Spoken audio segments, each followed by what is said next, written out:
So I think it was in 8th grade or sometime late middle school.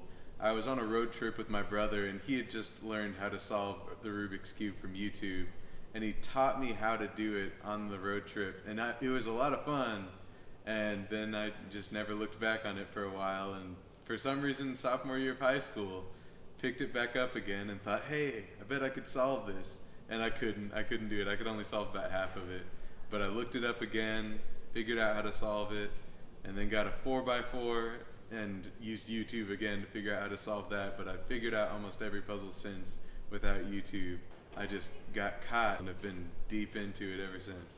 The guy who invented the puzzle, his name was Erno Rubik.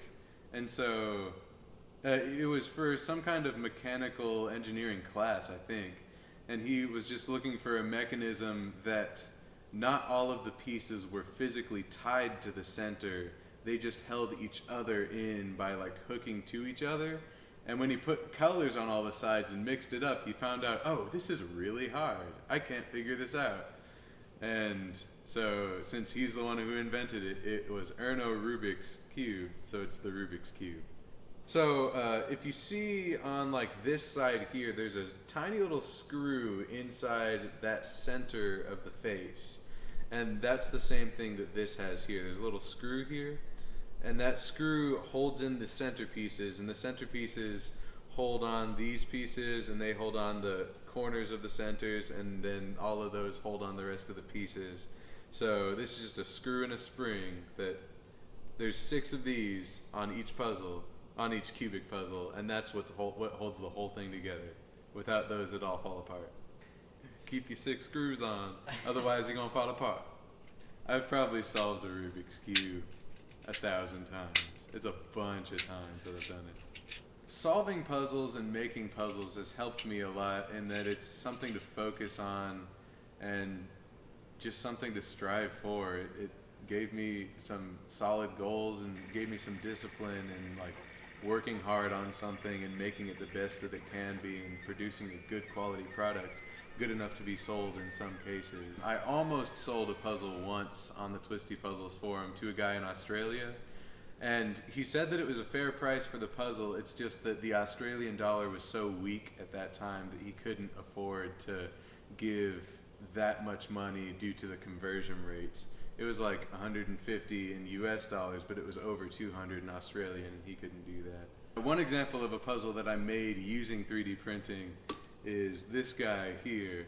I call it the Crucifix Cube. The only thing that I didn't 3D print on this is, well, there's the stickers, but there's a tiny 2x2 that's about the size of one of these cubes that's on the very center of the puzzle in there that I bought. But everything else is 3D printed. If you look real closely, you can see some like ribs up where each layer was printed. And I've done a ton of sanding to make it smooth and turn well. And this puzzle takes so long to solve, not because it's difficult, but because the layers have to be very carefully aligned. And oh man, it's a beast, but I love it so much. I just had this idea one day, and I spent like half a year working on this design and printing it out and sanding it and putting it together. So sometimes solving puzzles just takes a lot of endurance and dedication, and like if I don't know what I'm doing on the puzzle, I have to really focus in on it and try and figure out what kind of moves can I do to sort these pieces back into the places that they used to be. And so dedicating that time has it's focused me a lot in the past. And I found that especially nowadays with so many things going on in my life, sometimes I just get really overwhelmed, and solving puzzles can be a great therapy of sorts, that I can just focus on something that's small but takes all of my attention and takes away all of the other things in life that I'm worrying about, so I can just focus on this, and most of the time I can figure it out and have that sense of accomplishment and just, have a nice little spot of happiness amid the ridiculousness that life can be.